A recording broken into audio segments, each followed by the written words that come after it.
What's up, everybody? Welcome to this week's episode. It might look a little bit different in here. We had to make some adjustments and deal with some new circumstances. So before I introduce this very special guest this week, I've got a few announcements for you guys. So next week, there is no show. I will probably go live for a little bit next week, like I did a couple weeks ago, but Biz is going to be out of pocket for a week. Sorry. And then the week after that is 4th of July, which happens to fall on Tuesday. So that Tuesday, we will not be doing a show. We are going to try to put one together on Thursday. I'll post something about that later on. But we are having to deal, as some of you know, the expansion at ICC is happening. The room we record in is being Demolished at 10 p.m. tonight, so we had to do some makeshift stuff last minute. Not to mention Luke at ICC, and we'll be on the Bad Words podcast shortly following this. So a lot going on tonight at ICC. So without further ado, y'all welcome my big brother Dean to the show. What's up, brother? Thank you, sir. Oh man, I'm excited and nervous at the same time. Yeah, and Scoot up to your microphone, Dean. Yeah, you're going to have to get up closer on that Hey, one. I'm a newbie. Go gentle now. Yeah. And we started on time, actually like almost a minute early. So for you, I feel like that's a really accomplishment to not only get you here, but also get you here on time, actually way early. I know you do. We've had this conversation. That's not me. I'm a victim of my circumstances. Yeah. It's not me. You're the video biz is going haywire right now. It's whatever they got going on in here is like my, for those that are watching, the internet is not as strong as it normally is. And I'm watching the video bit right. It's like crazy right now. Yeah. Dropping in and out. They can hear you, but it's just like hard to maintain a decent signal. Well, we're gonna rock and roll with this. Hopefully, we can pull enough signal. This will all work out. If not, you guys get to watch this crazy video for us. It's gonna go in and out a little bit here. But, anyways, without further ado, this is kind of a special thing for me. I know it's special for Dean too. So, for those of you that don't know this story, we're going to share our story tonight because Dean and I have actually only known each other for... We just passed 4 years in January. 4 years in January. Yeah, it was 2019, right? January 27, 3 days before your birthday. Yeah, 3 days. I knew it was 3 days before my birthday. It was 2019, making sure. Yep. So, Dean... Man, I don't even know where to start this one. So... 1968. You can no. We can start with me sitting on the couch next. We'll get there. We'll get there. You can't spill the beans like right out the gate here. So you're going back to date of birth. All right. Yeah. So 1968, my father and Dean's father, before my dad was married to my mother, he actually had a wife before my mother, as did my mom was married before she was married to my father. So. Anyways, my dad passed when I was 24, and at 27, my mom told me a family secret, at least to me at that time. My mom said, I told your dad he would have to explain if someone ever knocked on the door when you guys were growing up, but apparently when your dad was in the Army, he came home from boot camp before he got sent to Alaska. And a girl he went to high school when he got sent to Alaska wrote him and said, I'm pregnant. My dad offered to marry her. He offered all kinds of stuff. She was like, no, I'm too young. I'm going to give the baby up for adoption. My dad, from what I was told and from what I know from some of his journals, stuff like that, searched high and low trying to find out, where his son, daughter was. I don't even think he knew whether you were a boy or a girl, really? From my understanding. And that's kind of where the story ended for me at 27. I ended up spending a lot of time in Ohio with my family on my dad's side. Shortly after that, as our grandfather was passing, and I'd gone up there to spend some time after I'd closed one of my businesses, and I was going through some stuff at the time as well. So I went up there, spent some time with family, and I set my aunt down first, and I asked her, like, hey, what do you know about this story? And is it okay if I ask my Nana about it? Is this going to upset her, because she was in her 80s at the time. I was like, trying to be cognizant of all that. And she basically told me, like, hey, we don't know. Yes, your dad looked for this child of his, and we don't know if it was his, if she carried a child to term, if she did give it up for adoption. Like, we literally don't know anything, pretty much. And that's where it died. I mean, I asked a couple of friends that had some really good military clearance, and they basically told me unless I wanted to label my family terrorist or something like that they weren't putting their job on the line to do any further digging for me. So it kind of died there. Then, let's see. Then a bunch of people in my family and friends were doing DNA testing. And I made a post on Facebook that basically expressed my feelings about DNA testing. And at the time, my feelings were, you're signing all this paperwork and basically you're entering your DNA into the Genome Project, and you pretty much are giving them the rights to your DNA. And I just hope everybody is cognizant of this and not just blindly doing 23andMe and all these other ones that were out at the time. Like, it wasn't that I was like super anti, but it got taken that way by a lot of people. So unbeknownst to me, my aunt had done this, and her and my uncle were filling out the family tree and all that stuff and putting all that stuff together. And that all kind of just came together at that time. So we're approaching, it's 2019, so I am coming up on my 39th birthday, and our little brother, TJ, who can't be here because he lives in Hawaii, otherwise we'd have drug him into this, and that would have made this real interesting. He calls me and he's like, hey man, so I'm getting you something for your birthday, and I know you're going to say no, but I'm getting you a gift certificate so that you have to use it. And I'm like, okay, all right. Like, what in the hell? And this is when he was living in California. So I'm like, what hippie ass weird Cali thing did he get me for my birthday? Because any of y'all that have met my little brother TJ, he's one of the funniest members in our family. And TJ walks to a different beat than most people, and TJ does TJ. I can't say it any better than that. Like, doesn't apologize for it either, nor should he. Yeah, no, absolutely not. And he's one of the most humble, authentic versions of himself that you've ever seen anybody ever be. And he blows my mind all the time. But without further ado, he bought me a 2-hour experience in a sensory deprivation tank. That was a 2-hour? Yeah, the most they will let you do when you've never done it before. So for those of you that don't know or have not done this, you go to the place. I went to one in Frisco. I think it was called the Float Spot.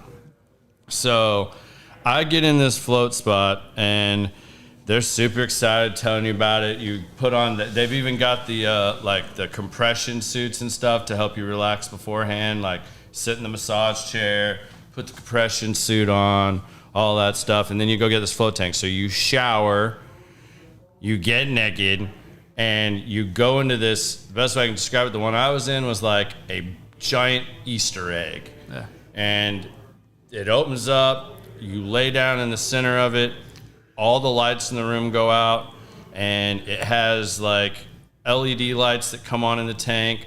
You shut the lid, and it starts filling up with a alkaline-based water that you start floating.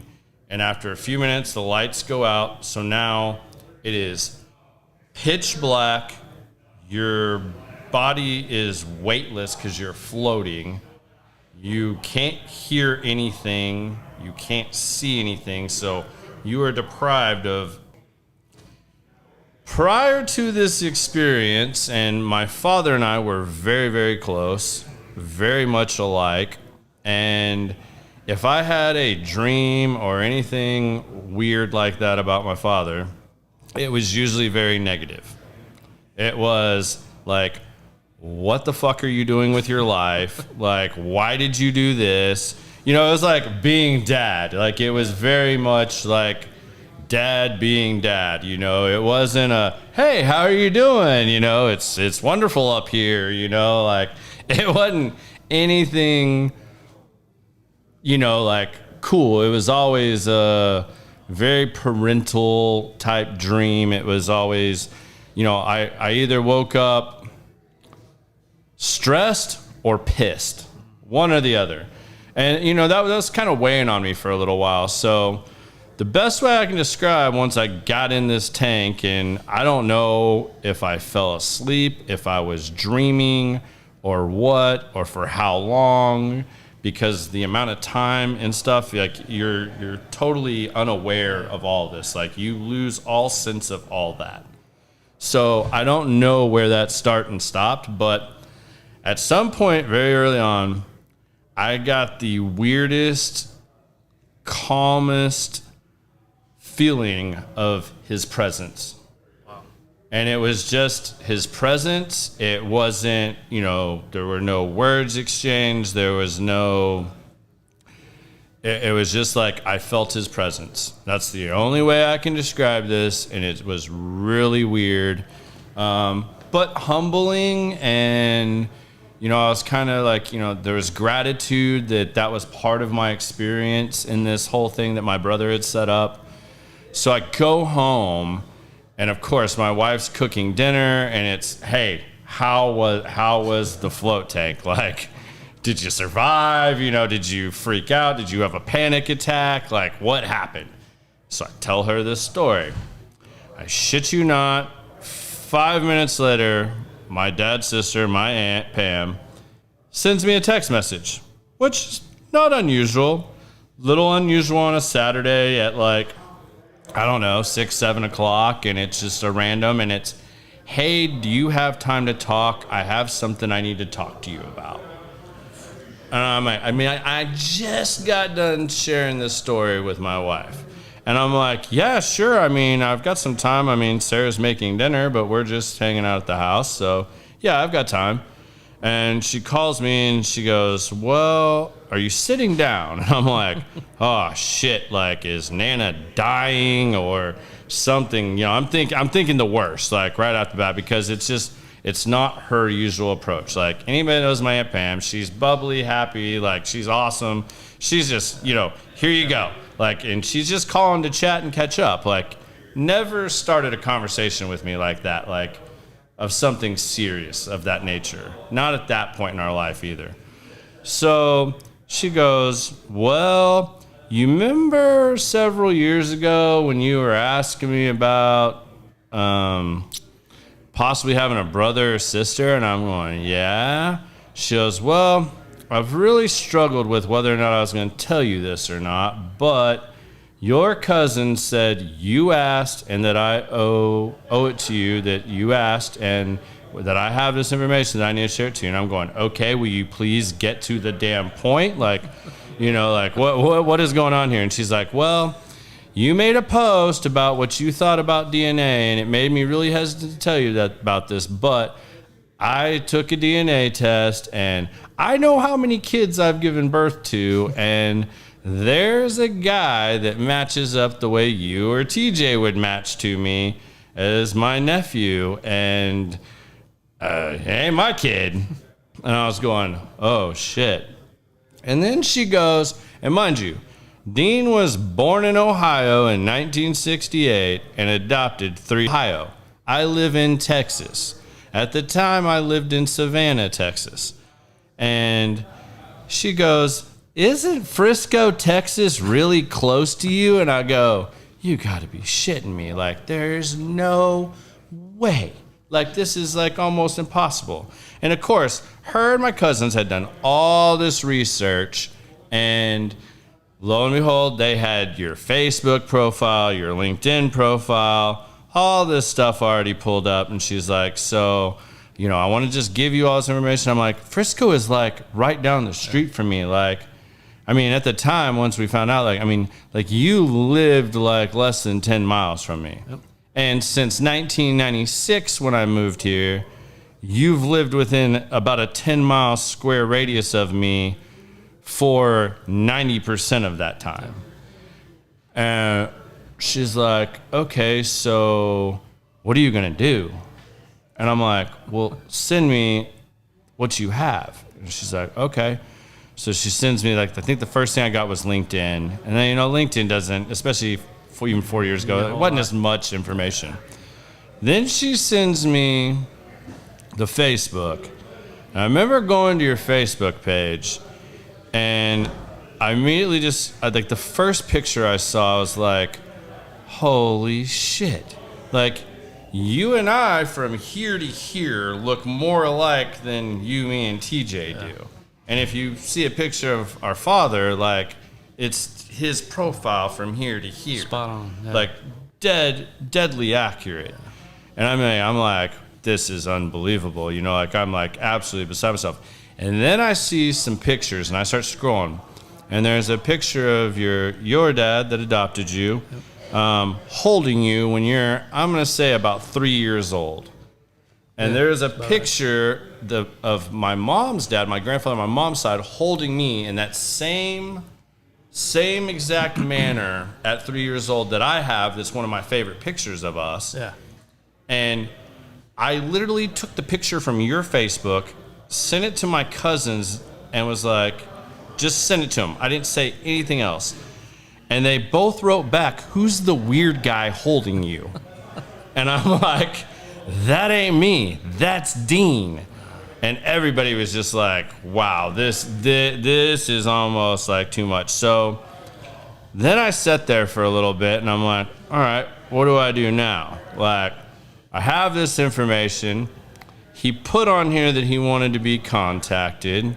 He wanted to know more about his biological family, this and that. And at the time, I was like, you know, I'm about to turn 40 almost. You know, I was turning 39, and I was like, all right, I can get that. I can understand that. And I was like, I'm just going to send him a message on Facebook. So, I mean, literally like 5 minutes later, I started typing a message, and Sarah's like, what are you doing? I'm like, I'm writing him a message.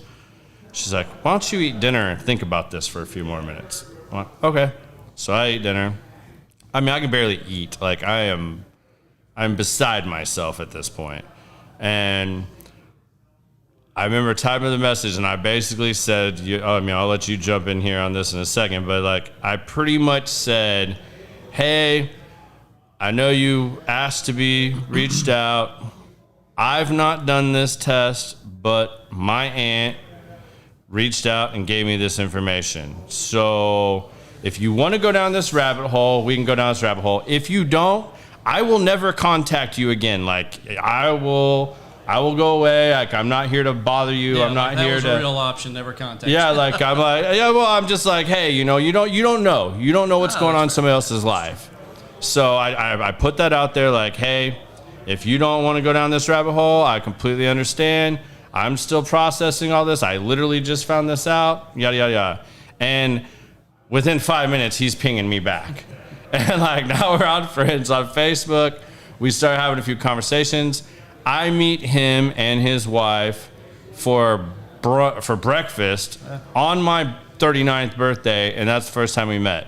And before I let you jump in, I will share that what we're drinking right now, I think you've already moved on. I think you already killed yours, but we'll finish it for the night's over. Without even knowing me and knowing I'm a bourbon guy, he brought me this bottle, which only he and I have drank from. We're going to kill it tonight because I think it's down to its last dying breath. But inappropriate. That was my 39th birthday present from my brother that I met for the first time and had breakfast with. So, yeah, I'll let you jump in and you can kind of, I mean, I guess tell it from your Jump in, the water's warm. Yeah, while it's all there's a lot there. hot. Wow, where to start? Yeah. So I guess I'll go back to, I'm sitting on the couch. It's 7:58, January 27th, and I'm sitting there, and it pops up, you know, how you get the notifications if you got them on for Facebook. And your message came through. Now, keep in mind, I mean, for years, and I mean, literally probably 20 plus at least, if not more, I've always wanted to know, because I've known, my parents told me that I was adopted from day 3 on. I've always known I was adopted. And I've always wanted to know more information just because, well, one, if I ever, you know, met mom and dad, I'd tell them thank you. I mean, there's lots of options they could have made, and I'm thankful they made the one that they did, or at least, you know, right. Mom did. But I really wanted to know for health reasons, because, and we'll come to that in a little bit, because it plays a major role in some recent activities as well. But I've always gone into the doctor and they said history, and I said I've got none. So I've got 3 boys, and I can't tell them anything about any type of health history.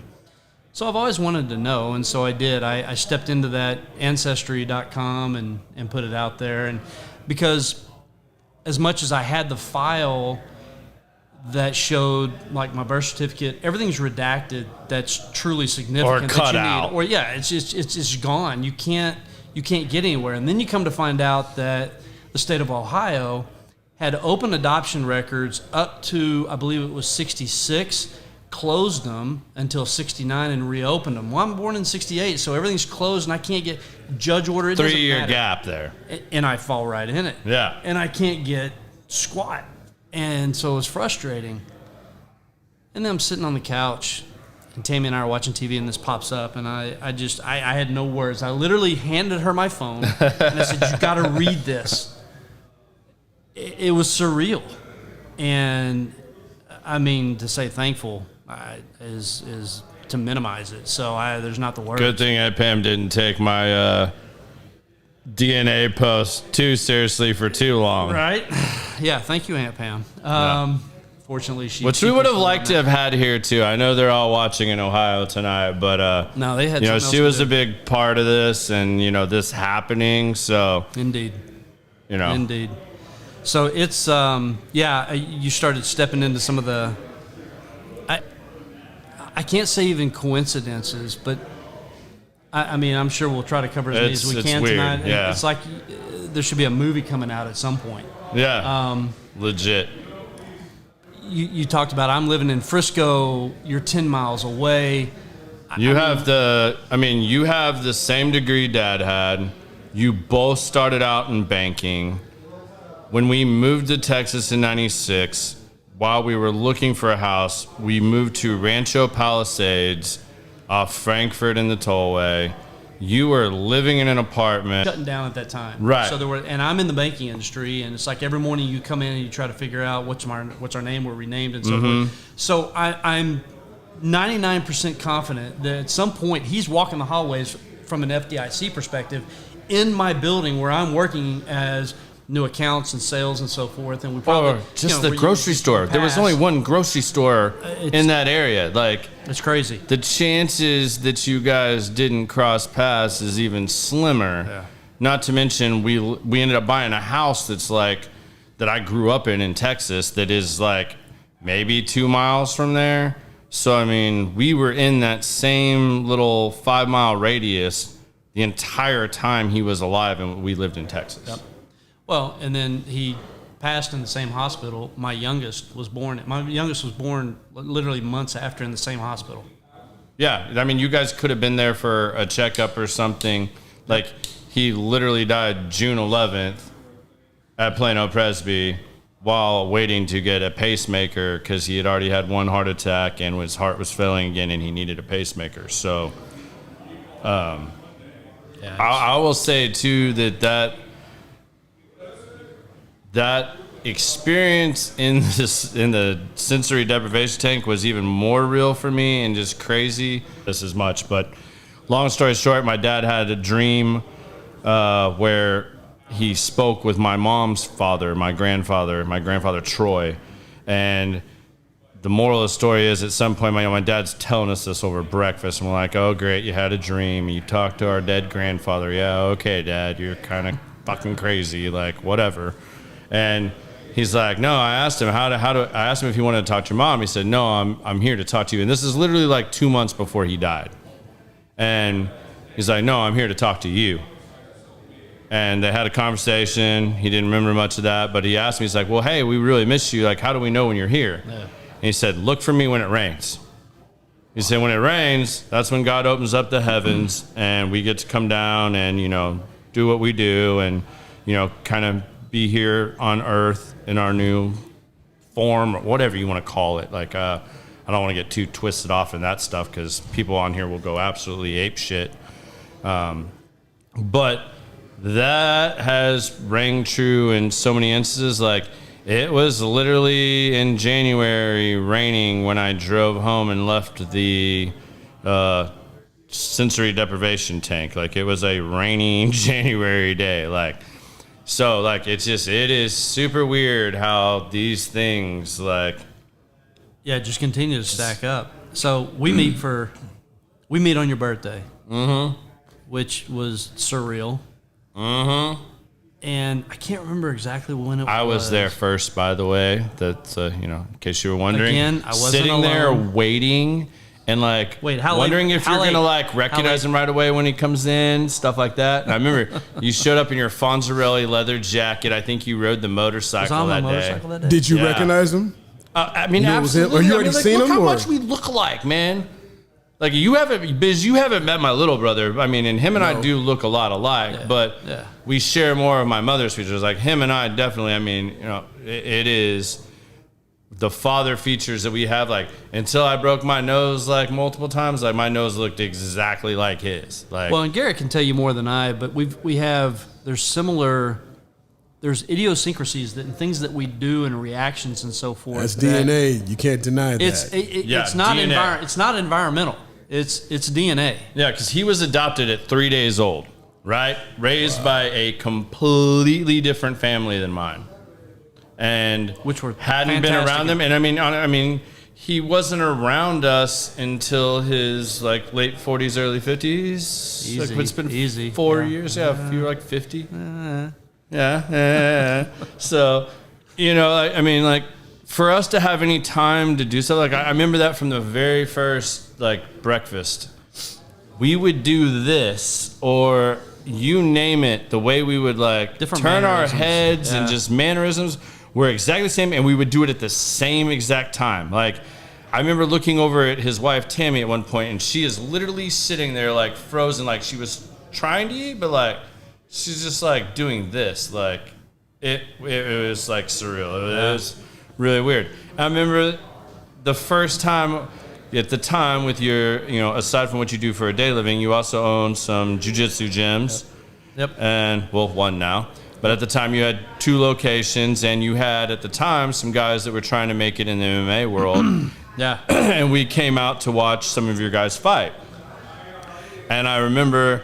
Your fighter then was not losing the fight, but, like, he should have beat this guy in, like, the first round and had opportunities to. But for whatever reason, he didn't follow the game plan at all. He wasn't following the game plan, and he almost got knocked out at one point, but could have taken this guy out multiple times. But I remember he wanted to win that fight with a knockout because he hadn't had a knockout. Yeah. He's choking guys out and destroying them on the ground, but, like, he wanted to show he could knock somebody out. Yep. And I just remember when the fight was over, he won, and I remember you coming back to the table, and I was like, I'm going to go get you a bourbon. And you just looked at me and were like, huh? And you're like, I'm fine. And I'm like, no, you're far from fine. Like, and Sarah looked at me and goes, yeah, I know that look on your face too. And I was like, yeah, I'm going to go get him a bourbon. I'll be right back. And I went and got you a bourbon and came back, and you're like, why did you just do that? And I was like, because you're about to blow a damn gasket. Like, I can already tell. And it's just like one of those, yet another one of those really weird moments. It was scary because it was spot on. And there's very few people that know me. I mean, my wife obviously knows me like that.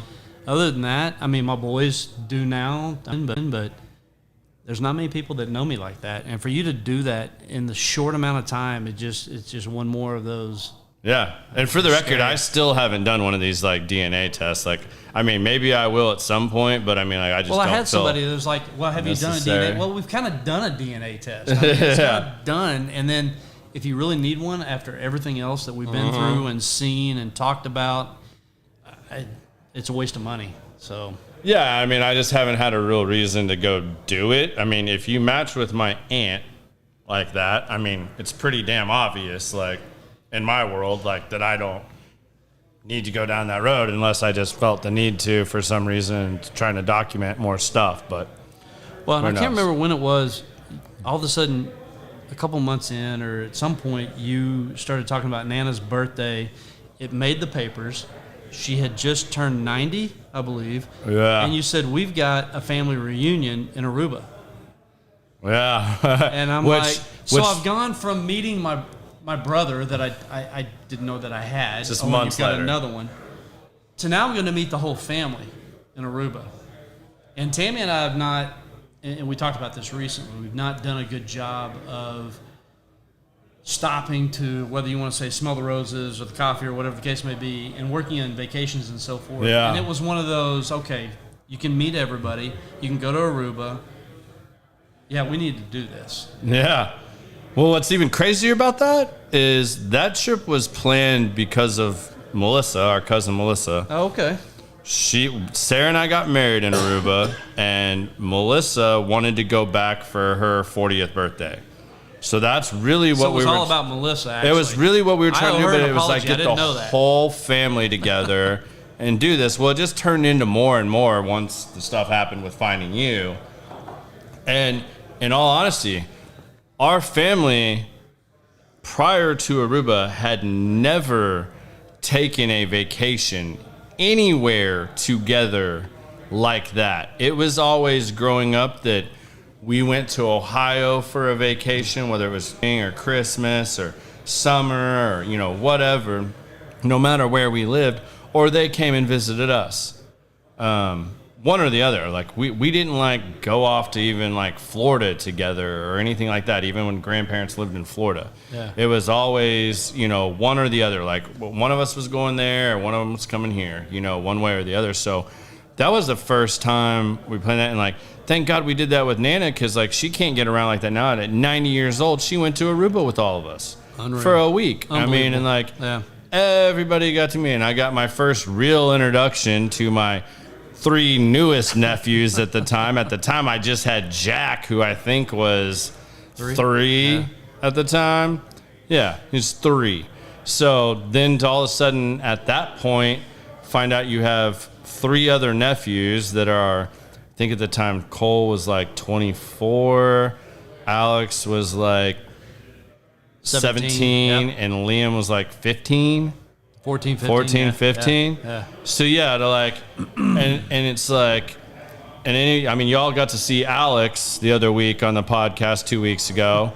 He's the middle one. Liam and Cole, like, I mean, all 3 of them, they're so drastically different. Yeah. But like, all 3 of them are a fucking handful. I mean, like, and to get thrown into that with like 2 teenagers, and I mean, Cole's damn near a teenager. I mean, I'm gonna still call him a teenager at 24. Like Cole's a kid at heart for sure. And you know, Cole and Liam and Alex and all them, and like especially Alex. Like Alex probably tried the most aggressively to get to know me right out the gate. I mean, Liam was 14 and kind of. You gonna talk about the stunt he pulled in the restaurant? No, we're not gonna go there. We'll leave that one alone. There's too many family members that he are had still. a good podcast with you, so I don't want to taint. Yeah. So No, he had a great podcast. I don't want to taint that. Yeah. But he, I mean, like, to deal with all 3 of them and like learning boundaries. Like, all right, now I'm being thrown into I'm uncle, and you and I are still getting to know each other, and I've got teenagers asking me like wild questions, like I imagine, because I don't have kids, that like you would ask your dad, or there's stuff I would have asked my dad, and they're hitting me up with this, and I'm sitting here going, holy, like I don't know how to answer this because anybody that knows me, you ask me, I'm going to tell you. Yeah. Good, bad, or indifferent, I wear my shit on my sleeve, and I have no problem admitting my faults and like how bad I've screwed up things and whatnot. And I'll tell you the story. Hopefully you don't have to go down that same path. But I also know that there's a lot of things. My dad told me that shit, and I still had to learn some things the hard way. Everybody does. And to know where your boundaries are, like you and I had to have, I think that forced us to get to know each other a lot better real fast because that stuff was coming in from them so fast that it was like, all right, man, here's my experiences and this is what I would tell them. Are you cool with that? You were still throttled back. I remember several times you were, for the first couple of years, you were really throttled back and I appreciate that and I respect that because you were, I'm not sure if I'm okay to go down this path. How transparent can I be? You wanted to be you, but you also, I'll just say out of what I think was respect for me, I think respect for me, you didn't want to go down that path unless I was okay with it. Yeah.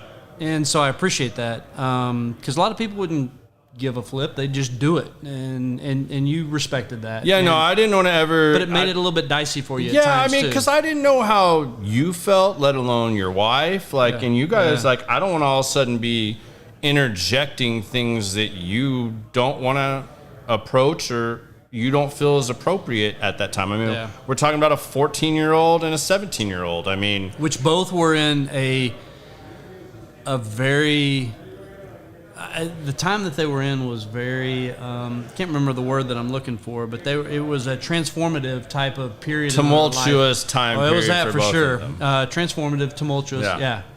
So for sure.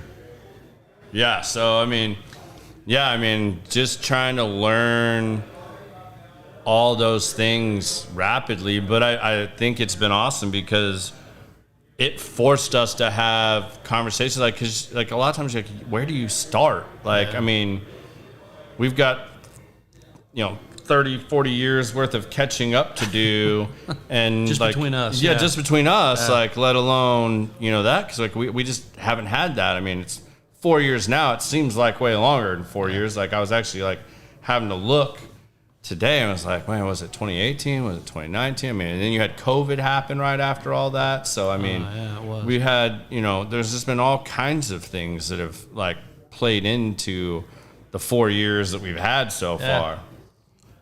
Yeah, it was. So going back to Aruba, and I hadn't met, you were the only one I had met at that point. I take that back. You and set my up mom a lunch. was on that trip. No, I take that back. Yeah. You set up a lunch, which I thought was very smart of you. Not that you haven't done other smart things, you have. But you set up a lunch for Tammy and I to meet your mom. I felt like that was very important. And it was. For multiple reasons.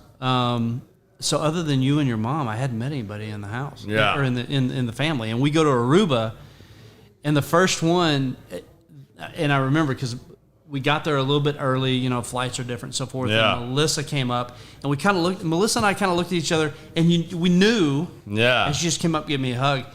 You can't, there's no book that kind of prepares you. There's no, Adoption for Dummies, Meet Your Family, and so forth. It doesn't exist. No.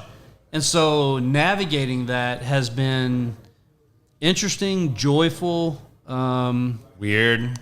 At times, but I gotta. But not. I gotta tell you, and there's times I want to say that I stalked the family, so I picked you guys out. But I couldn't have found a better fit because, and I've talked to a couple of people in the family, and they've said, look, I could have been some weirdo out here. Yeah. Maybe I didn't fit into the family, or maybe you guys didn't fit, but it's just so natural the way that it's kind of come about. Yeah. No, absolutely. I mean, two things on that. One, I got the same thing. Immediately when I started telling people about what happened when I was first meeting you. Yeah. And they're like, so you just dove head first and sent him a message that same night, and 2 days later or 3 days later, you're meeting him on your birthday. What if he was some psychopath or some complete piece of shit? I was like, I didn't even think about that. And they're like, well, you're telling me like that didn't even cross your mind? I was like, no, because honestly, the way I looked at it was, at that point, I was about to turn 39. You hadn't have been a part of my life for 39 years. If it went bad, it didn't feel right, or just anything, like, I didn't have to go any further than that. Like, I didn't have to call you again. I didn't have to see you again. Like, I could have like terminated that then and there and just been like, you know what, whatever. Like, I don't want to be a part of this. We're good. Yeah. Like, so, you know, I didn't think about that, but like almost like most people that I brought that up to right away were like, whoa, you didn't even think about that? I was like, no, not really, because you hadn't been a part of my life before that. You didn't have to remain after that. It was just breakfast at that first moment. Like, so It wasn't the end of the world. But yeah, and back to setting up the lunch with my mom, I felt like that was really important because how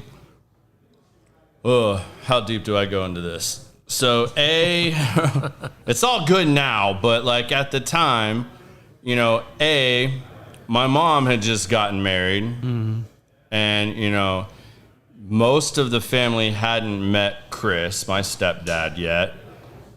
Some had, but not everybody had met Chris. So like that was happening in Aruba for a bunch of people. I thought it wasn't all about me. No, it wasn't all about you. Not totally. Wow. Okay. Not totally. All right. The lunch was definitely more about you, though. Like, my mom was very taken back at first when I first told her about it, because I did a lot of this without bringing her in, because at first it was like, all right, let's see how this goes, and then we can have that conversation.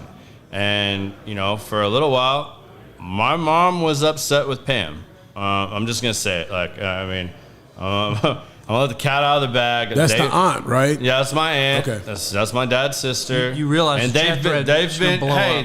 they've been sisters since before I was born. And you know what? They have a great relationship. They've had their conversations. It's all been put to rest, so I don't feel bad saying this or exposing this. They might not like that I'm talking about it on my podcast, but you know, it's part of my life. So, like I said, I'm an open book. So that my mom was, you know, she felt like Pam had owed her to call her and tell her that she was going to tell us something like that. She felt like that Pam would have wanted that from her and that she should have gotten that, which I can completely understand. But in Pam's defense too, my mom dropped that on me after my dad died. I came to her and specifically asked. So obviously she knew my mom had told me, because there's nobody else alive that could have told me that. So, I mean, I saw both sides of that. Like, I mean, I understood as like, well, and the way I felt and what happened was they worked it out. Like, that didn't last long. They're totally the same as they were before. Like, there's no animosity, there's no negativity, nothing. Like, they're all good. But like at that moment, so I knew when it actually came down to everybody stepping off the plane in Aruba and being there for a week, I didn't want that to be when that happened. You know, like I wanted y'all to be able to meet and say hi and kind of know each other a little bit and have at least a little bit of a comfort level being around each other, and not for that to be in front of the whole family right out the gate, because she'd already felt like she was getting hit from that already and didn't have much control or say in it. So I wanted to take that part away. Is Jared your brother, right? Huh? Jared's your brother, right? No, Jared's my cousin. He's my cousin. Comment.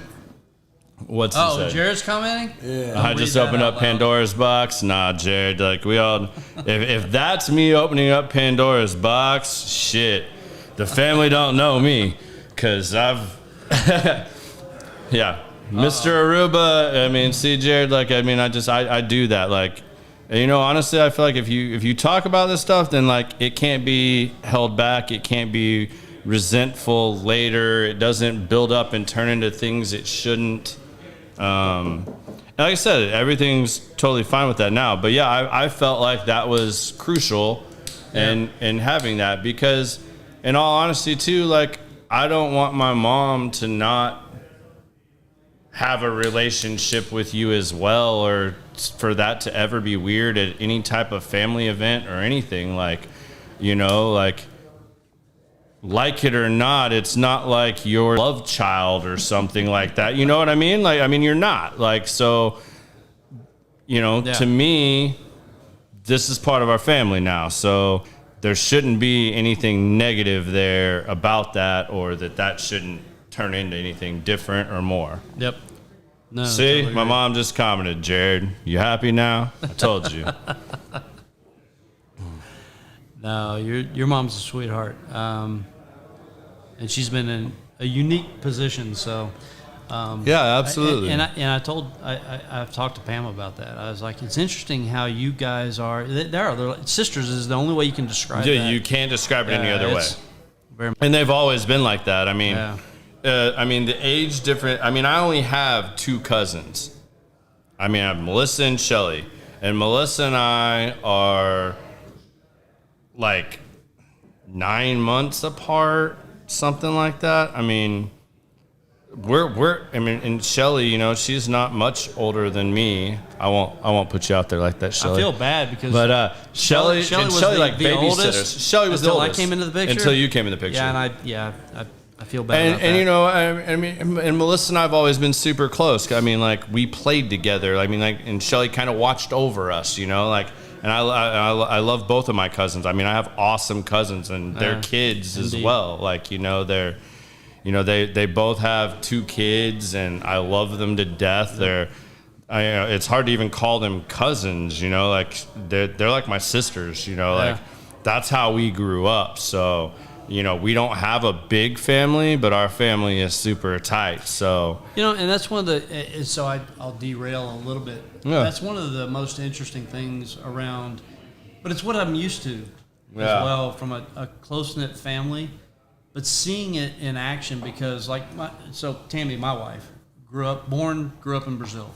Yeah. And I think by and large, when you look at Latino families, other cultures and so forth, they are very close knit. I mean, she had a cousin or 2 that was 28, 30, still living at home. That's the norm. Yeah. They're just very close knit until, you know, they move out. They're still close knit, but in America, I think we've lost some of that. And so it didn't surprise me, but it was, man, was it welcome to come into a family that was this big, but this close knit and tight.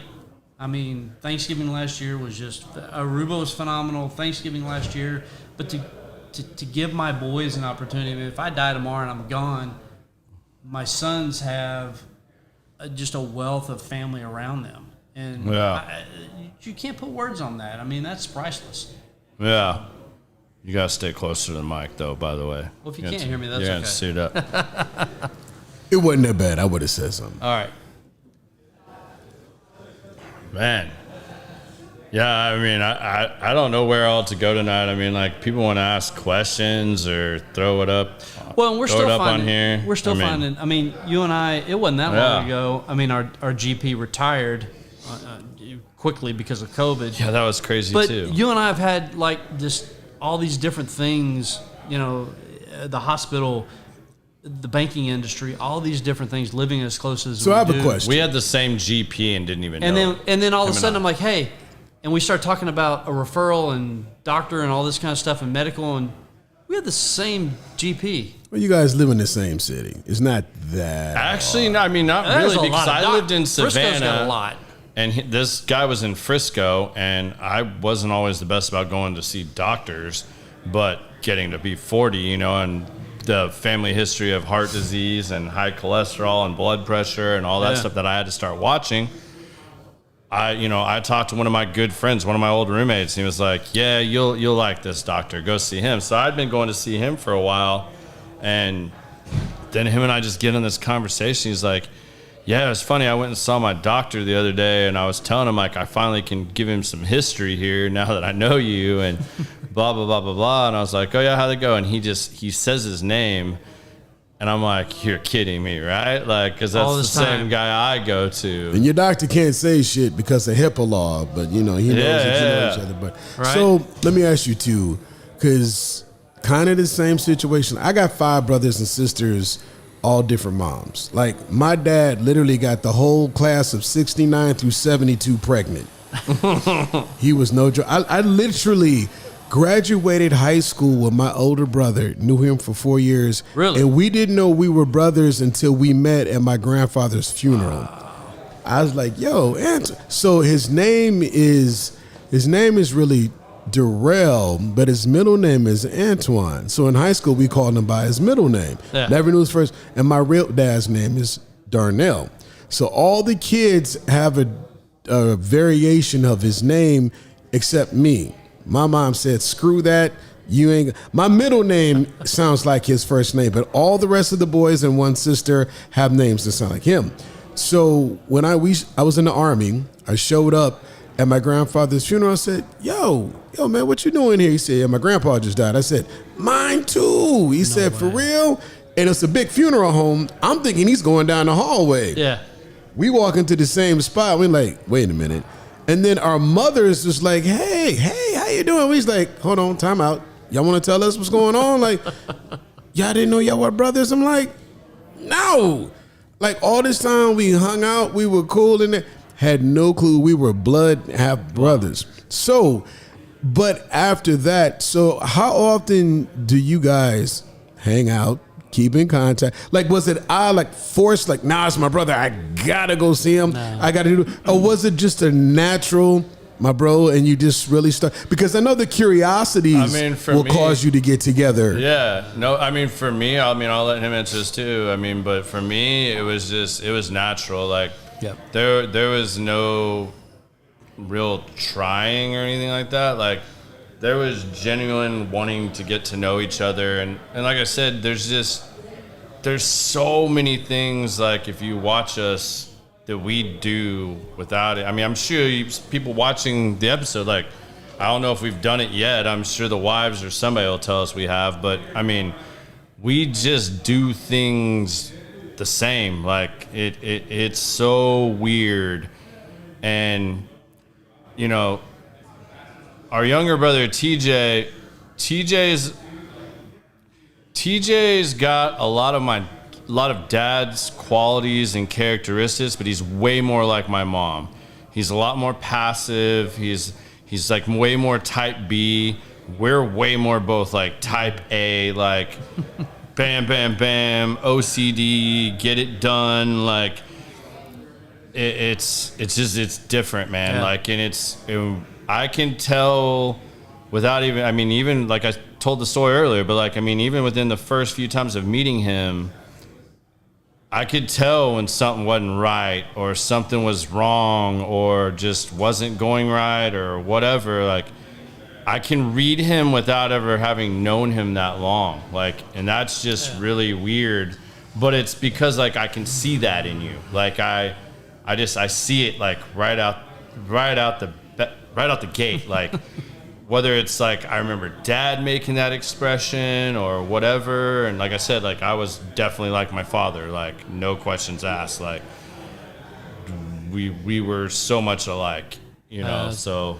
That's why I'm a bad poker player. Everything's out. I don't do well at that. It was never forced. If anything now, because and he's going to beat me up for it, but I moved back to McKinney from Frisco. And so right after he finally got me gate access, you know, like, took 3 years for me to get gate access. I had to go through hell. That's just a whole nother sidebar. Pull into the.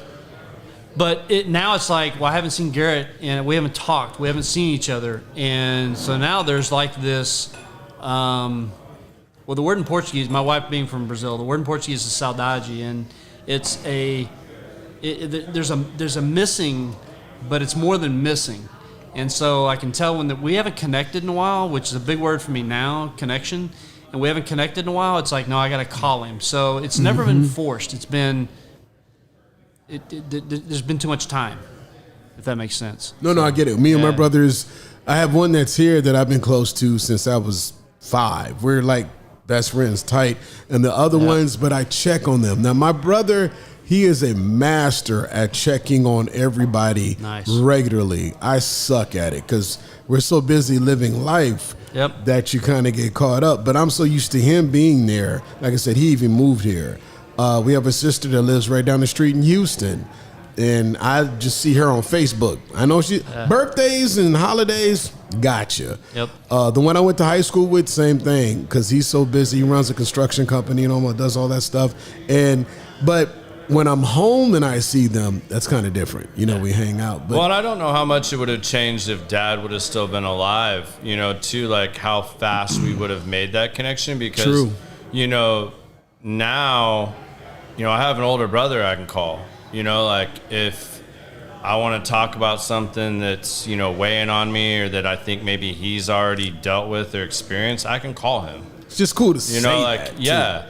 And it's, you know, like I've always tried to be that for my little brother since Dad died. And I mean, he does that for me too. Like, it's weird. I mean, I just talked to him last night.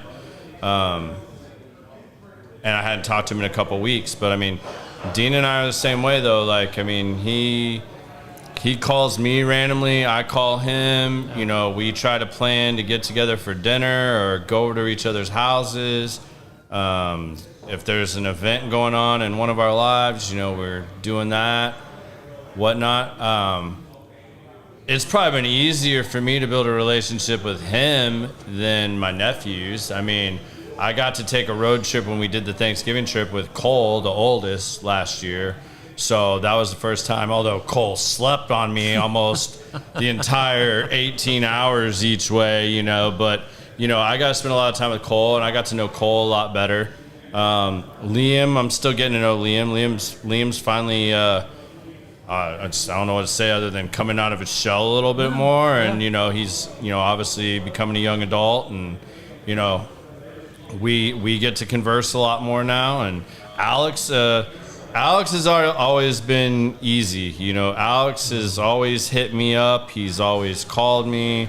He, you know, randomly, Alex wanted my advice, my opinion on so much stuff. Like, I mean, right out the gate, like I said earlier, I mean, it made it a little, it made it challenging at first because, again, I didn't know what the boundaries were. Yeah. You know, like, if he asked me how I feel about, you know, drugs, whatever, you know, sex, whatever. I mean, like, I didn't know how they had raised them or what they had shared with them, where those comfort lines were, where the boundaries were. Was it just tell them the right answer or tell them that I did this, it wasn't the right decision, and, you know, how far either direction can you go? So that always made it more challenging. So we know everything about Garrett. Dean, what about you? Let's find out something about you. Garrett, take a break for a second. So, jiu-jitsu, do you practice it? I mean, your wife is from Brazil. Yes. Can you whoop some ass? I mean, what's happening? We're gonna go straight there. What's your definition of practice? So, if you got in a bar fight, you twist somebody up like a pretzel and they tap and say uncle. I'm on. It may take me a minute to get there, but no, it's definitely. I'm an 8-year blue belt, so it's the interesting thing around 8 years as a blue belt. Well, no, 8 years getting to blue belt, so not as blue belt. But, I'm a transparent belt, so shit. He got me beat. So now I'm gonna segue. Hold on. He tried to kill me. He came back. He came out. I gave him a gi uniform. Yep. He's come out. To kill me. How many times? Ask him how many times he's come back. I got to get him out there with me. I've never heard he even mention it, so that means none. No, he did. He did come out and he did one. You did one. I'm saying, but the repeat visit wasn't a repeat visit. Okay. There's no repeat. If you want to hear this story, I'll tell it to you as quick as I can. So most people, when they go for their first class, get like a private, like you go over with a black belt and they just, you go to this side room that they have and they teach you fundamentals. Your family, you get the crash course. Yeah, I was family. So what's he? Well, first of all, I was working out at the time, but my cardio sucked. All I was doing was heavy lifting. Like I was trying to put on muscle. Like I was heavy lifting. 40 was around the corner. I was trying to get in good shape, and I went and stupid enough of me. I was embarrassed because I didn't know what you're supposed to wear under your gi, with your gi. I couldn't tie my own belt, which I thought was, like, God, you can't even tie your own belt. Like, what are you doing? But I went and did an arm workout that morning with my trainer. So I went and killed arms at 5 a.m. And then at 6:30, I show up to their class, which at that time, that was still when they had the kickboxing coach. They had all this, they were set up to train guys to kill, guys to be in MMA, and all the badasses go to that class. It's middle of winter. On my way to the class, he calls me and goes, I'm still going to be there, but I'm a little under the weather, so I'm going to have to sit this one out, but I'll be here for your first class. AKA, I'm going to sit in the corner and film you getting your ass kicked so that I have this, older brother video of you getting your ass kicked. So I go in, I'm wearing, and I still don't even completely know, but I'm assuming I did this absolutely all wrong. First of all, the workout, bad idea. Second part, I'm wearing boxers, a pair of shorts, a t-shirt, and then I put my gi on. It's all and good. These Brazilians, which I didn't know at the time, they grew up in a damn rainforest, so they like it hot as balls when they train. You watch that shit on, ESPN when UFC fighters training. Every Brazilian trains like that. They want to sweat to the point that they look like they're gonna die. And they roll around and choke you out while you're sweating and dying. And literally, it was probably 30 degrees outside, and it's like 100 inside of here. And the warm-up is probably 10 minutes. It felt like 30, but I thought I was going to die after doing the warm-up. Literally thought I was going to die. Luckily, I think it was Baron, is that right? Yep. All right, so Baron, older guy, Dean's age-ish, and is a black belt. Luckily, I get paired with him. So he's helping me out, really kind of slowing things down, because the other little badasses he had in there at the time, their English, not so great, and they are going 100 miles an hour. Here it is, boom, bam, thank you, ma'am. Now start doing it. And I'm like, whoa, can you slow it down? Oh yeah, that was the class I was supposed to have before I was ever in this badass class. But they're doing this at Mach speed. And I was just so thankful that I didn't get paired with Princess or one of the girls. Because if I'd have been choked out by a girl that was 18 at the time, there's no way in hell I would ever do jiu-jitsu again. My pride would have been so hurt. But Baron, I did exercises and drills with him for probably another 30 minutes. And I looked at him and I was like, he's like, you're done, aren't you? And I was like, yeah, I'm absolutely done. He's like, cool. Just sit right here and watch. That's all you need to do. Just sit here and watch. And yeah, that's the one and only time I've ever gone to jiu-jitsu class. And he just laughed at me and was like, yeah, probably should have got you in one of those other drill classes first. And, yeah, we'll get you in there and, you can do this and that. And I'm like, yep, nope, not for a while. Until my cardio is at least where I feel like it's halfway decent, no way in hell. No, so a couple of cliff notes. So number one, you never wait to get your cardio right. You use that to get your cardio right. And he hadn't been back since. However, I'll add this. Number one, I was deathly ill. It wasn't I was feeling a little under the weather. I still showed up. All right, so deathly ill, give me some ass. cred for that. So I still showed up, and you choked out many a guy, much better than you and I. So, yeah, she competed. However, She competed at the national level, won all 5 of her matches without having a point scored on her. So she was rocking at that time. But I did get him with Baron, which was professor and black belt, and so it was all good. Oh, you did. It was that. all good. Yeah, I paired you up with him. It was all good. So I don't know. I wish he'd come back, but no, my journey's been a long one, and the problem is that, and so my wife runs the gym, and that's kind of her passion, and I just have not invested in myself. It's been more about investing in the gym and my day-to-day job and so forth. So hopefully I'll get to advance a little bit, but everybody's journey is different, and that's okay. So We got to get you out there, Biz. We'll get you rolling as well. I have no problem with that. I just know my limitation. But I've watched TikTok videos of 5-year-olds grabbing that gi and flipping people around and turning them into spaghetti. I filmed the commercial for a gym here in Frisco. And when I saw what they went through, I was like, nah, I own a gun. I'm good. I just shoot you in your lower extremities and run the other direction. I'm cool with it. But I mean, no, I wrestled all through high school. So you're gonna be a natural. jiu-jitsu is like, that makes sense to me. Yeah. Definitely makes sense. Now, I don't know at 51 how fast I'm going to be moving around that mat, but any type of self-defense, but it's the exercise and the strength. It has a lot of wrestling in it. I definitely think it's cool. Well, and that's so Alex that was here a couple weeks ago.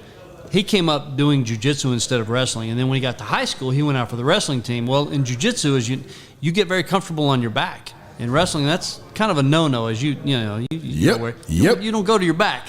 Nope. So he would go straight to his back and was like, "Come on, let's go." And the coach was like, "No, don't do that." So that was a transition for him as well. But got you. It's one of those. It was nice because most of our boys came up doing jiu-jitsu and competed and so forth, and it kind of became known. And so when they went to school, they didn't have issues. They didn't have to do anything because it was kind of known that they already had some training. And so I think there was a lot of benefit around there as well.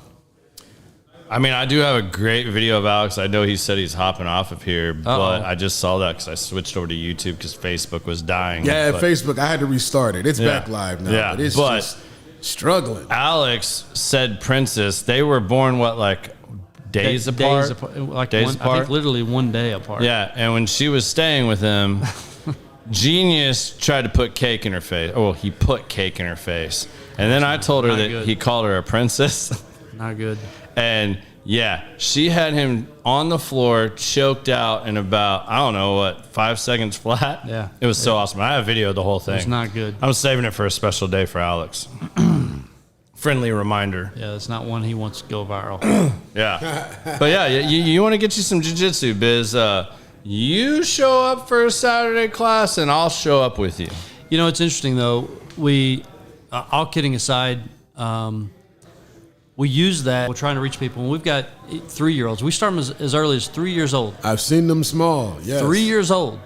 Kids in a gi out there and going through and learning some of the fundamentals. It's fantastic. I think it'd be way better to start off no gi.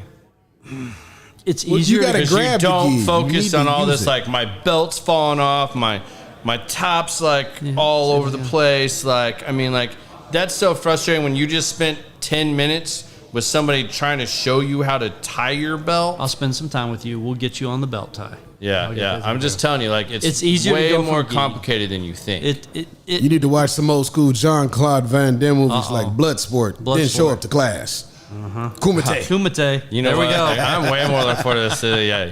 Kumite. You come with me and we'll go do some jiu-jitsu up there. Okay. Yeah. It's better to transition from gi to no gi because once you've got some of the fundamentals and some of the basic movements, taking that from gi to no gi is a little bit easier. So. Well, yeah, because they use the gi. I mean, I got choked out with my gi the first day I was there. That's normal. Yeah, this is normal. Just another day. No at big the deal. office. No Guys big deal. choking you with your shirt. No big deal. You know, I can't feel or move this arm or that leg, but I'm cool. So, Dean, any other similarities besides, I don't know, did you notice any hobbies, any other things like you could do when you're not working or wrapping people up in gis? What else are your other interests? And are any of them like your brothers?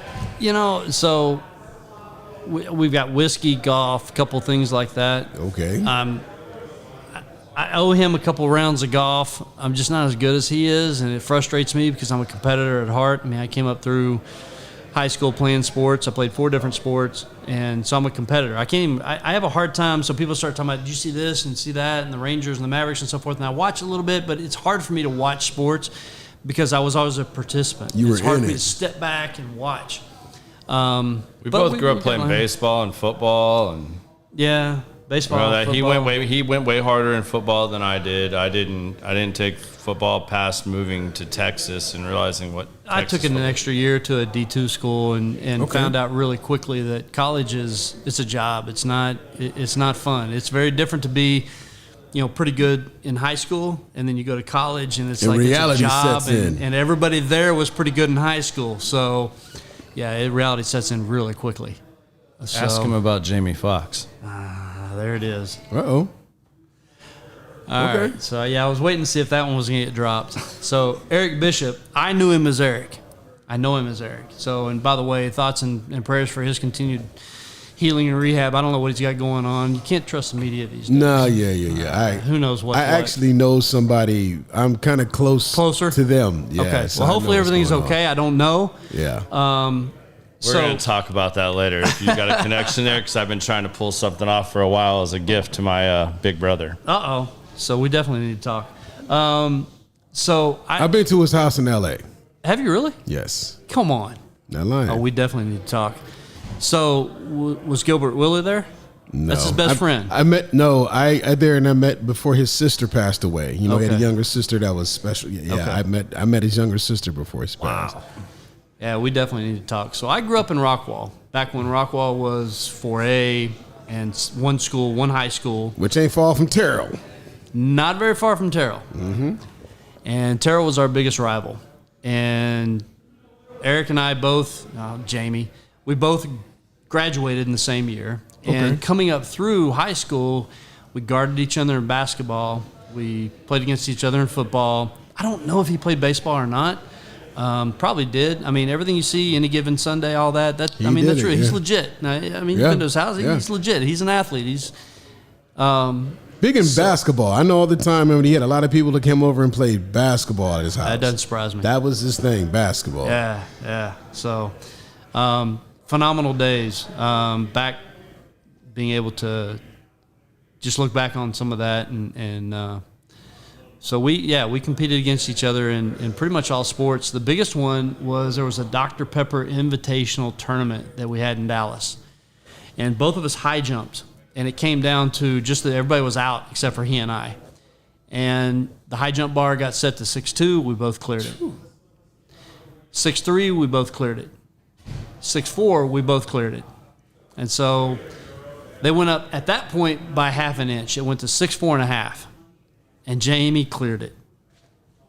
And at that point, my adrenaline was pretty well shot. I was like, 6'4" for me was a new personal best. It was just the two of us, and I wasn't even close to clearing 6'4.5". I mean, it was almost comical because here I cleared 6'4" and I had another half inch only, and I'm just killing the bar. So that's the one I always go back to. And then I did long jump and high jump, a couple other. I was a sprinter as well. And when it came down to district time, Junior Adams from Gainesville was the guy, and I think he ended up going like 6'6", but everybody's like, Jamie's really worried about you because he thinks you're the competition. Well, I had pulled my groin and I was out. So, but anyway, that was kind of my story with him, and we always guarded each other, talked a lot of trash, had a good time. Great guy, but I hadn't talked to him since. So, yeah, we got to connect if you've been to his house and you've got some contacts there. I'd love to connect with him. Yeah, I was blessed. A friend of a friend introduced me to him. I got to go over there. Somebody she works with, their family. Very definitely. cool. I was like, oh, wow. He had just got the Foxhole Sirius channel and did all that stuff, worked with them. They even came to my hometown, Omaha, did a comedy show there and everything. It was kind of cool. But as far as his health and all that, they're really trying to keep things private. I don't know the exacts, but the stroke must have been pretty bad. There was a lot. He was training to do the Mike Tyson movie. Yeah. Playing Mike. And, to get, in the age and everything is that, to get big like Mike, that's a lot.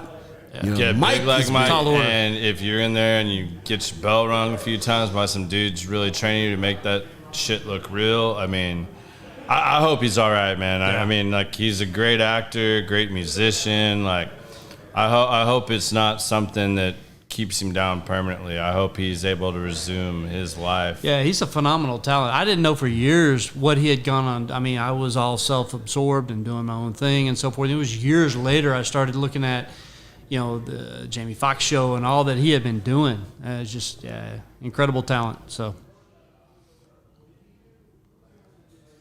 I knew you were going to drop that one.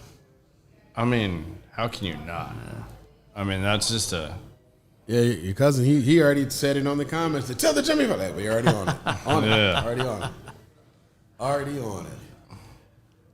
Your son is interesting, though. Your son came in here and killed it. I got to tell you, I was, and I'm biased because he's my son, but I'm proud of all three of my boys. And they are, as Garrett said earlier, they're all very different. Alex and Liam, I mean, same mother, so you would expect some similarities there. Mm-hmm.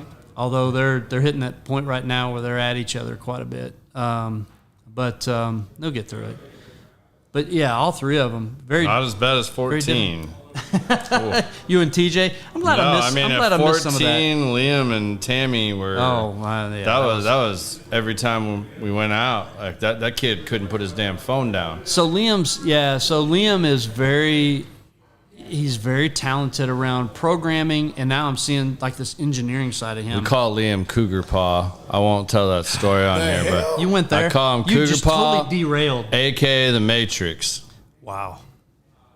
I mean, the kid was like making his own like VR games at like 14. Like it's insane. Like, and then you got Alex. It's like he goes on and does his own thing and marketing and selling stuff. Yeah, he'll have his own TV network here in about 3 years. Yeah, it's like you're watching them and they're all doing their own thing, and it's crazy. To his point, I'm at home, and Liam was like 13, 14 years old, something like that. It may have even been 12. I can't remember, but all of a sudden this whole full-on box of virtual reality stuff shows up at the house, and I'm like, hold on, where did you get this? Well, he's been developing games in virtual reality mode, and this company, Oculus, shipped him all this stuff free. Just the whole development kit, everything. And he's developing games. He's got one out on Apple for the iPhone. And then he registers for this game in VR at the Microsoft shop, Stonebriar Mall. And I guess I can tell it now. So, you had to be 15 or above. He's not 15, and he's winning. And this is one of those where when you win the local, you go to the regional, up to the national. He was to the point where if he won the next one, he goes to New York. And I'm like, bud, at some point, they're going to ask you about your age and so forth. But he's killing everybody in this game. So just phenomenal. That's Liam, and there's Alex, and there's Cole, and they've all got different talents. You met Alex. It's been pretty cool to step back as a dad and watch the development. And now I'm trying to ensure that I can connect with each of them a little bit more in a different way as they are now young men. To Garrett's point, and I never met our dad. And there's reasons, everybody's like, well, did you ever meet your dad? No, he passed before I got an opportunity to. And there's parts of me that can be really upset and mad, and like I never got to meet him. I never got to sit and talk to him. And this is like one of those Jerry Maguire, I'm not going to cry on a podcast. So, yeah, it's not going to happen. But I never got to meet him. One day I will. And I'll get that opportunity. But it sounds like he was very much like my dad. And my mom and dad raised me, and I'm thankful for it. Phenomenal family that I got raised into and had the opportunity to be, come underneath their wings. But my dad was a coach, and he also saw, as I was going through sports, that he was going to be coaching me, and that wasn't going to work. I was a stubborn, smart-mouthed kid that had a little bit of talent and that thought he had more than he really had.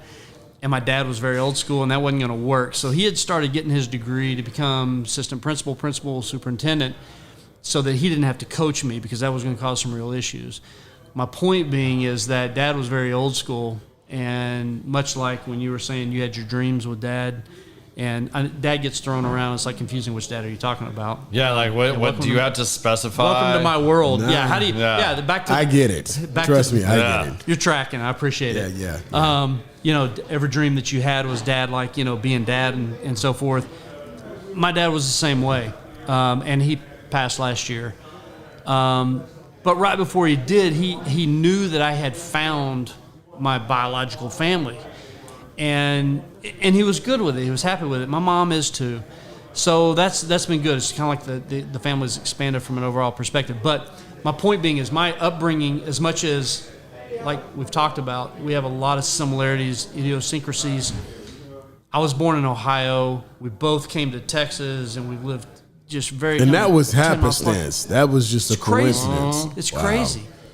Yeah, but raised very similarly. I think. But it's the old school. Like we've had talks about, and being that Father's Day just passed. Like I call him Pops, but my stepdad, which was pretty much dad, he just passed about 3 months ago. And it's been weird because, your mom, they'll talk shit, until it really happens. Like, here he goes, eating all that pork. There he goes, drinking all that gin.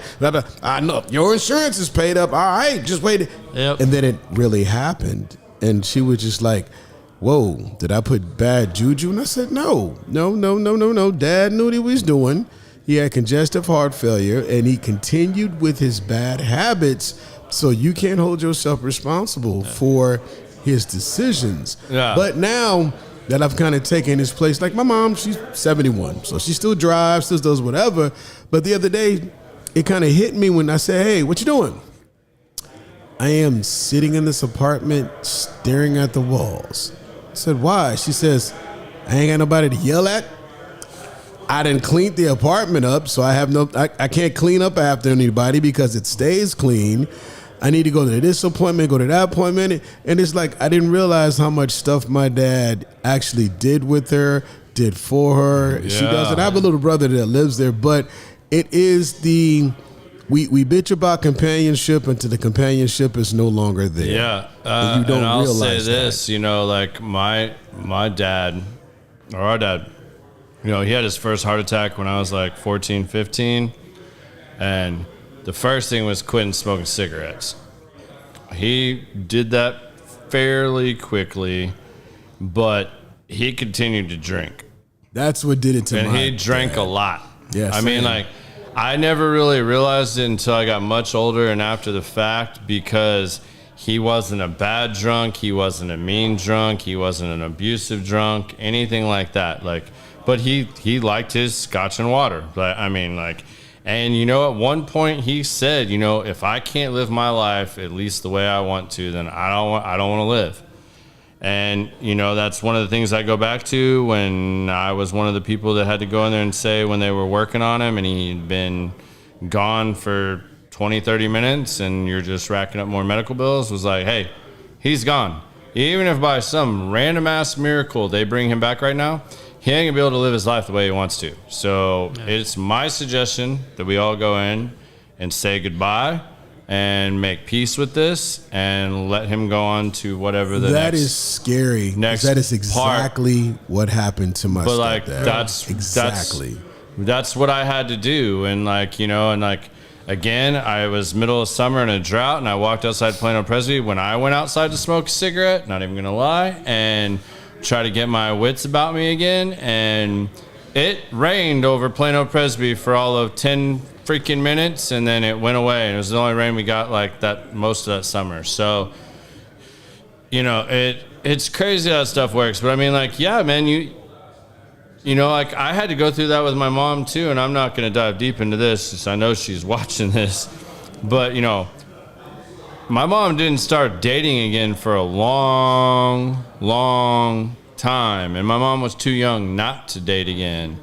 But being back home and helping my mom with the house and everything else, and her helping me with what I was going through in my life at that time, and watching your mom go through dating, I don't wish that on anybody. I can't even say how grateful I am that I have a badass stepdad.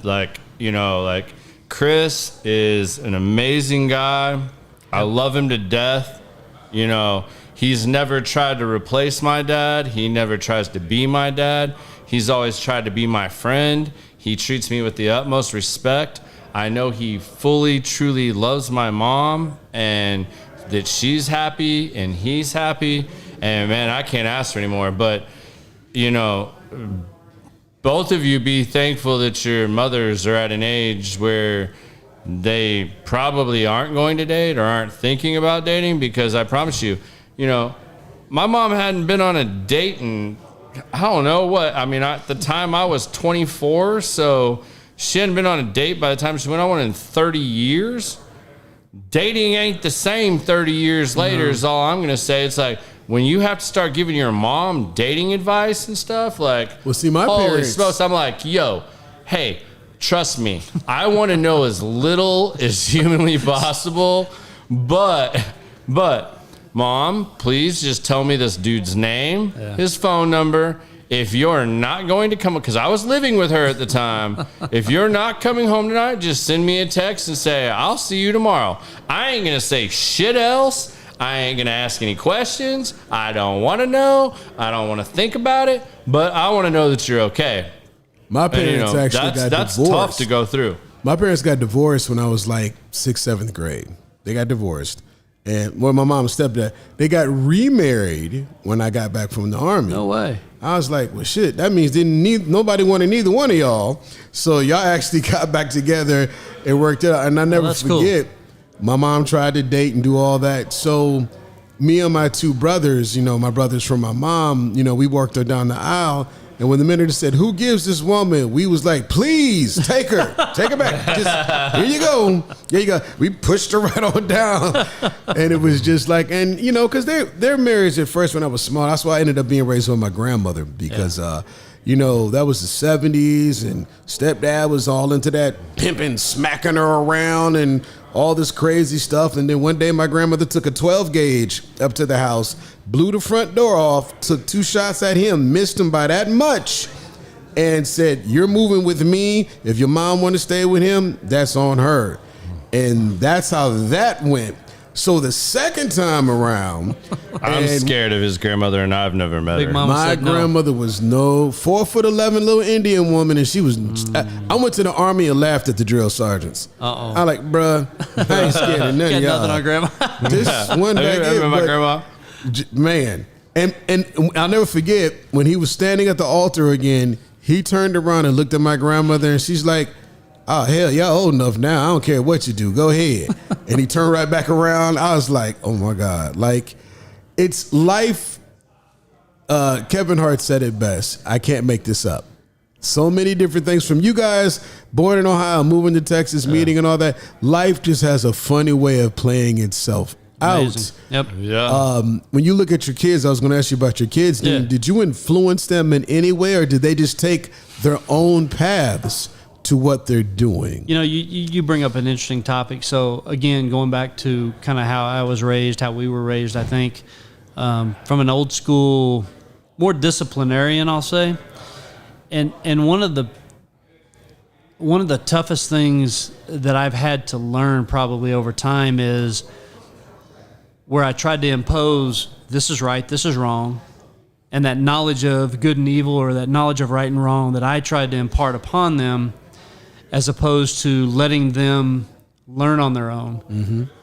And that's been a hard thing, because for me, I don't want to see anyone suffer. I don't want to see, especially my family, my friends, my kids, go through something. I know that's going to hurt. Don't do that. And I want to try to keep you from that. Don't do that. But the best thing for them is to let them actually experience it. Now, crossing the street and getting hit by a car, that's got dire consequences. But you get my point. Some of those other things are where I could say, I gotta let go. I gotta let them experience. I didn't do that well. What is the fine line between let you bump your head so you can find out for yourself, or, as my grandmother used to tell me, I've been already where you're trying to go, so why don't you listen to me so you can save yourself a lot of hurt. But like you said, people don't believe the stove is hot, no matter how many times you tell them, until you let them touch it. Then they turn around and look at you like, why didn't you tell me? You know, how interesting you use that as your analogy, because I was about to say that's the exact thing that happened. It happened with Alex that was here 2 weeks ago. So shocking. Yeah, I know that surprises you. So Alex was probably 12 or 13 years old. And we've got a trip coming up to Brazil. We go back. We try to go back at least once a year to see Tammy's family. And the grill was on in the back. And I said, Alex, don't touch that. It's hot. It will burn you. And I left, and Alex is Alex, and he put his finger on it. As smart as he is, touches the grill at 12. So we travel to Brazil, and he's got this big blister and everything else. And so, great analogy. Where's that line? All I can do is tell them, and I'll forcibly, not anymore, but I mean, I think I would forcibly intercede in situations where, like crossing the street, you grab them. You don't let them experience that, obviously. But that line is, I think, if they can recover from it, if they can heal from it, you try to use your judgment, let them experience it. You tell them about it, you educate them on it, but they... Look, I'm using my three boys are the kind, they just have to go through it. And that's what I'm doing with my 14-year-old right now. So I say, look, here's the deal. You know what, Jesse? I'm done. Let's do it your way. Let's just do everything. Yeah. Let's do it the way you see fit. I won't interrupt and whatever. And when everything that goes wrong said I go wrong, I'm not even going to say I told you so. I'm just going to let you keep on bumping your head till you be like, you know what, Dad, let's try it your way. I said, oh. First time he ran away, this dumbass ran away in Dallas, Texas in February. It's negative 16 outside. He takes out the trash. He stores his backpack in the corner and he leaves. So I'm like, damn, the trash can is on the side of the house. Wait, oh, he's mad. I look at the Ring doorbell, takes his little backpack and his little light jacket. About 40 minutes later, and I had turned off, it was time to go to bed. Turned off the porch light. I was literally locking that door. All of us heard beep, beep, beep, beep, beep, beep. He was barreling through the door. I said, oh, what's up? I thought you went to go get your new life. Yep. And he's looking at me shivering and cold. I said, sit your ass down. Let's talk. And I just said simply like this. The world is colder than what you just experienced when you just ran away. So if you want to do it your way, if you thought it was cold out there, wait till you get out on your own with nothing that I'm trying to teach you. Amen. And he was just like, I said, now take your ass upstairs, get into some warm blankets that I paid for. That you pay and provide. Look at that thermostat. Remember how warm it was. So 2 days later, I said, so where'd you run away to? The back of your truck. I said, you sitting out of my truck? Because I didn't lock the door. I didn't even think about it. I was like, and I said, it was cold, wasn't he? He said, yeah, I thought I was going to be good. I said, exactly. But once again, and I always take any minute I can to remind them of that.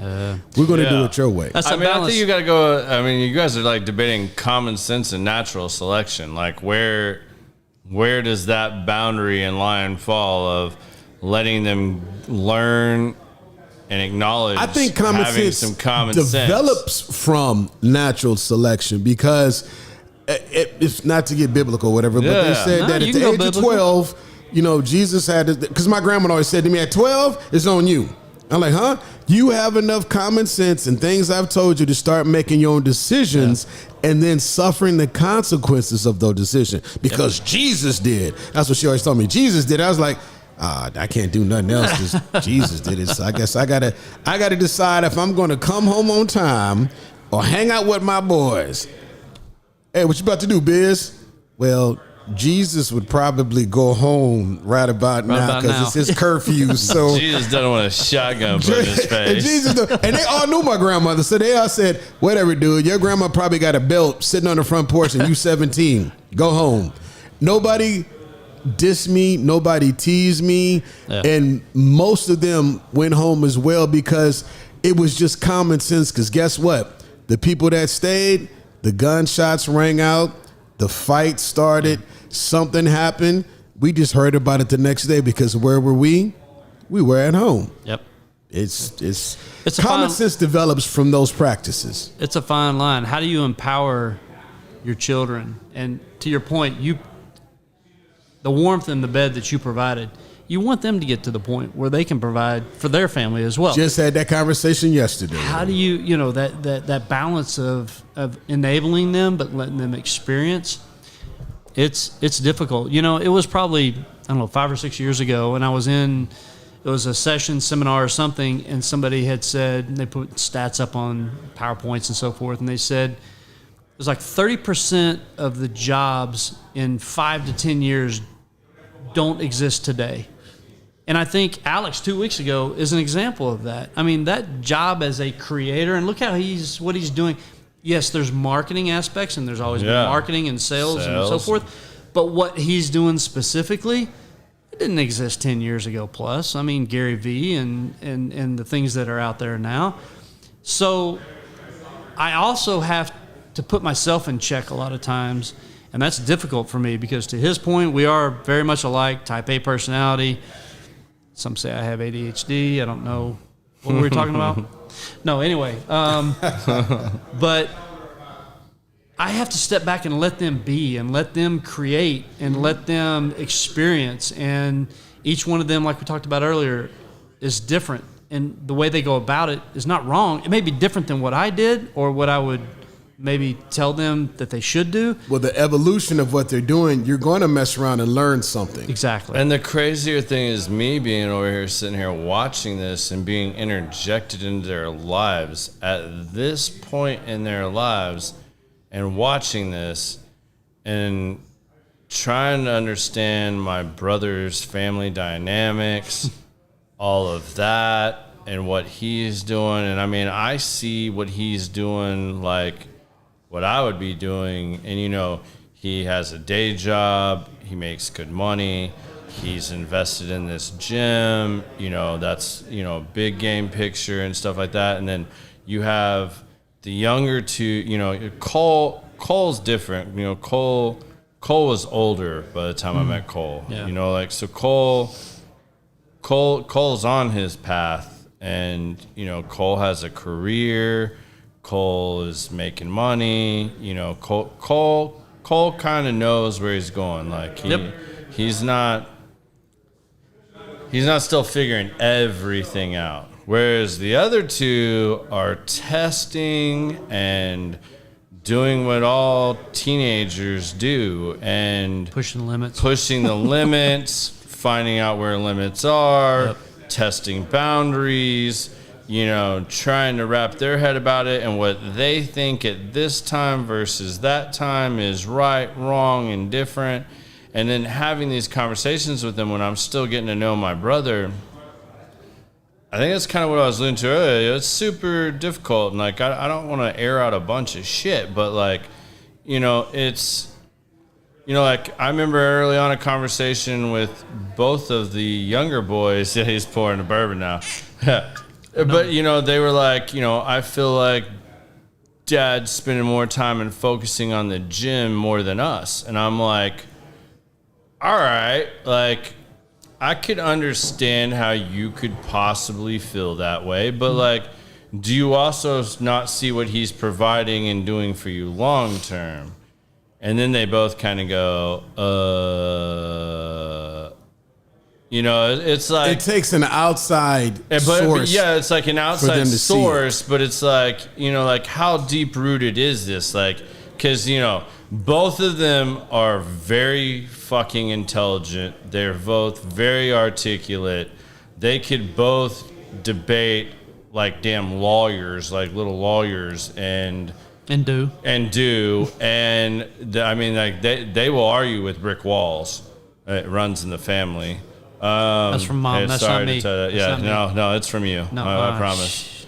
Okay. Maybe on the other side too, and you're just double screwed. But I'm just telling you, like, I mean, and I remember when I was like that as a teenager, and that I challenged everything. And the biggest difference between me and TJ and I, was TJ got caught for everything. I didn't get caught. I did the same, if not more. But I also wasn't as good of a brother as TJ was, whereas TJ would be home grounded, or he would just be home. And if I got locked out or something like that, like, he was throwing the fire escape ladder out the window for me to crawl back up and not get caught, or opening the laundry room window so I could crawl up and in, you know, making sure that Mom didn't close the dog door on me where I couldn't, like, reach in and unlock the door, you know. I mean, like, the list goes on, but, you know, like, the two of them, watching them go back and forth with this, and, like, you know, I can speak more for Alex than Liam, just because Alex, like I said, has communicated a lot more with me. And, you know, it's like, I remember, like, I had only known you for, like, 2.5 years, and you tell me Liam and I and Tammy are going to Brazil for, like, 2 weeks. Alex doesn't want to go. Alex is staying home. Do you mind, like, checking up and, you know, making sure Alex doesn't, like, burn the house down and shit? He's and like 18, 19. He should be able to stay at home. I'm like, You would think. Gotta be shitting me. And I'm not kidding you with it. They haven't been gone 12 hours. And he's already hitting me up and like, hey, do you think it'd be better? I mean, I'm going to cook some asparagus and blah, blah, blah. Should I do it on the grill or should I do it in the oven? And I'm going, well, shit, I don't know. Which one is less likely for you to burn the house down? You might set the fire alarm off in the house, but then if you start a grease fire in the backyard, I don't know. All right, I'll be over in 20 minutes. And then I come in the house, and, I mean, it just starts. It's like he has rearranged the whole house, and he's cleaned out the whole house because he's like, my parents don't take time to do this. They're too busy with work stuff, so I just got rid of stuff. I mean, he cleaned out the freezers, the fridge, the pantry. I mean, he probably threw away, I don't know, $1,200 worth of groceries.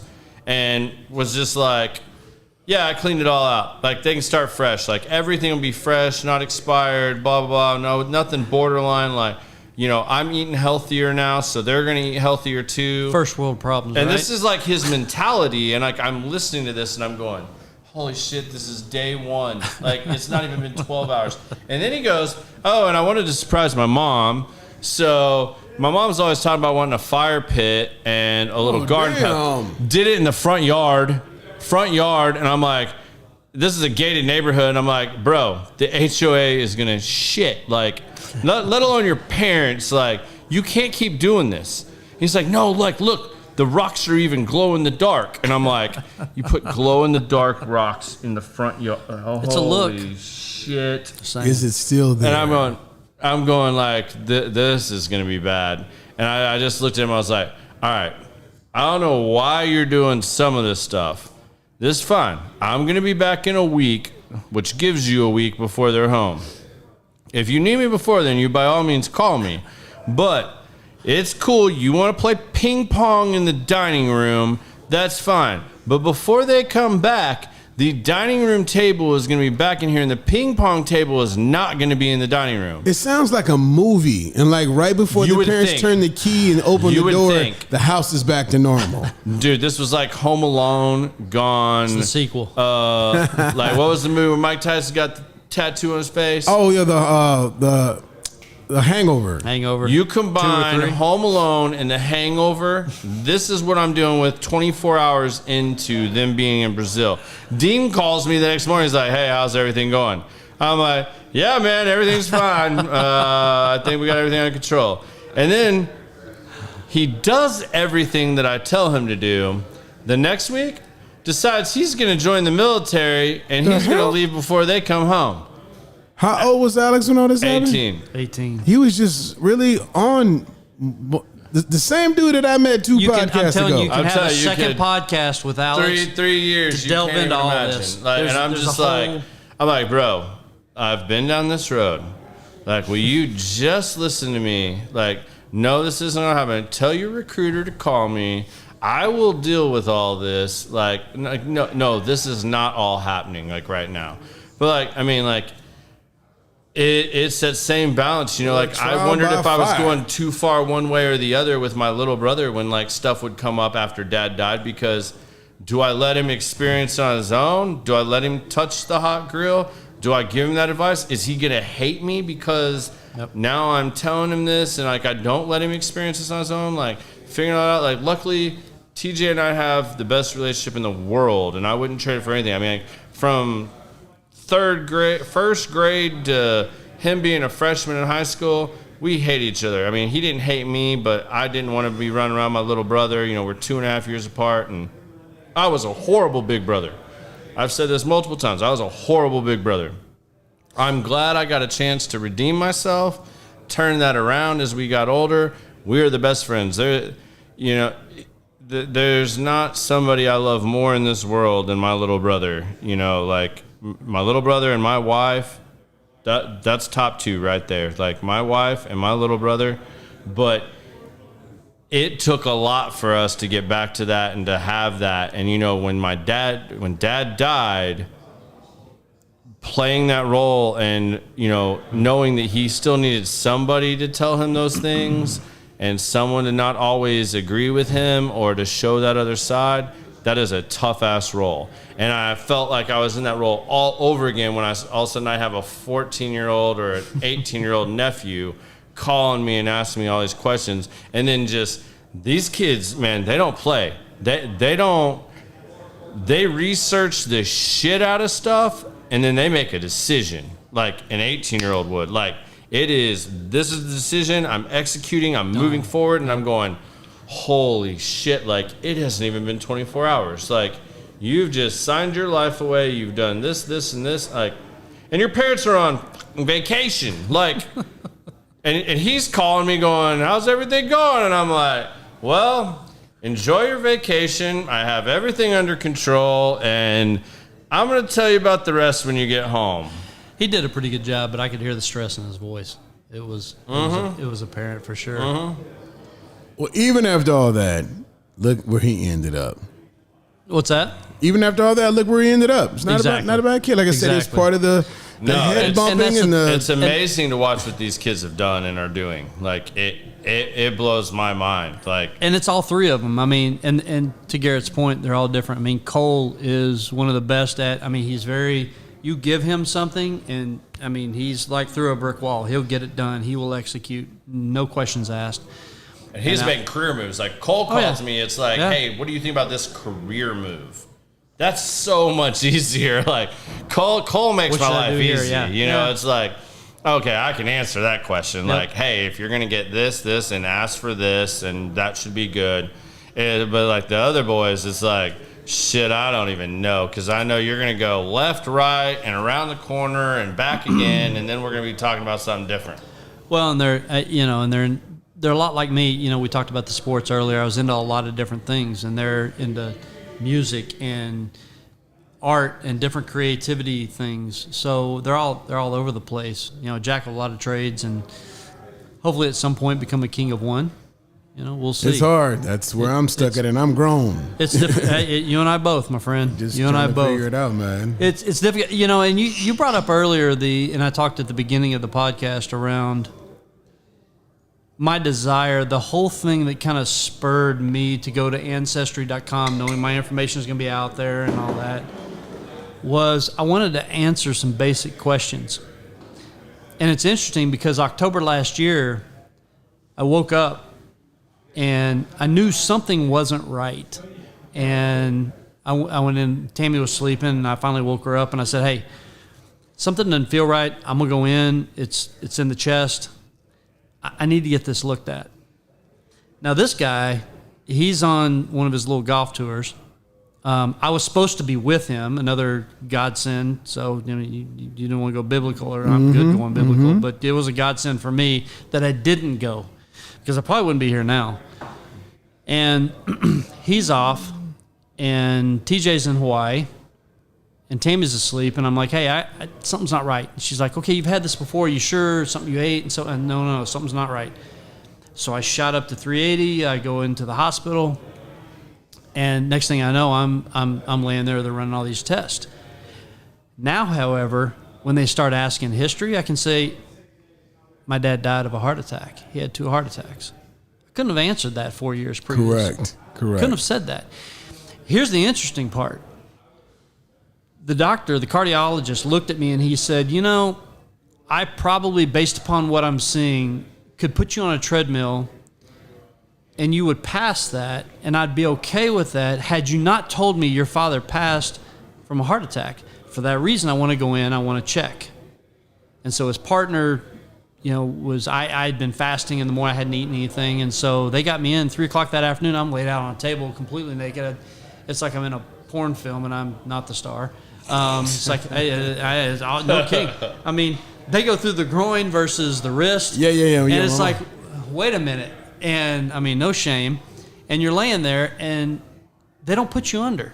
You're awake for this. Yeah. So my mom had this done, and she that's told the me reaction the I same get. thing. Most people are I was like, yo, I'm not asleep. I'm awake. And they said, we'll give you a little mild sedative. I'm like, I don't know if I want to be awake for this. I want to be out. So I'm laying there and I'm calm, but they said, literally, if you haven't, your eye itches or anything, you let us know, we'll scratch it. You don't move because we're going to be in your heart. They're not kidding. You could feel the wire going through here. I couldn't do that. They'd have to put me out. There's no way. Yeah. And I thought the same, but I'm laying there and I'm feeling this. I'm calm. But it was a peace and understanding. And here's the thing. I knew, and I don't want to say religious because I don't like the word religion. I'm a believer. There you go. And I was good. I knew this wasn't my time. God's got more to do with me yet. I don't know what. He hadn't told me yet. He didn't always tell me.